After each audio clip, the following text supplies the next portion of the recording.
All right, folks, Phil Carey here with Rescue Essentials today, and we're going to do some quick run-throughs on the basic packing trainer that Luna and TrueClot put together for us here at Rescue Essentials. Open that bad boy up. We take this wound out. This wound is amazing. Sticks to the table just like that. Doesn't move around when we try to pack it. Not only sticks to the table, sticks to the wall. That's pretty cool, huh? How about that? All right, so dry packing it. Here we go. Just get going. We're going to go around. Same size wound cavity as we have in the Luna TrueClot task trainer. Pack that in there, and we're good to go there. Not only will it dry pack, but we can move that over here, drop it in the tray, get a little bit of our Luna TrueClot blood going there, into the cavity, back out, and we start packing here.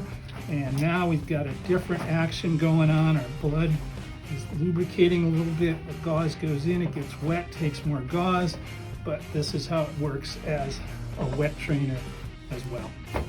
There we have it, folks. Basic packing trainer from Rescue Essentials, Luna TrueClot.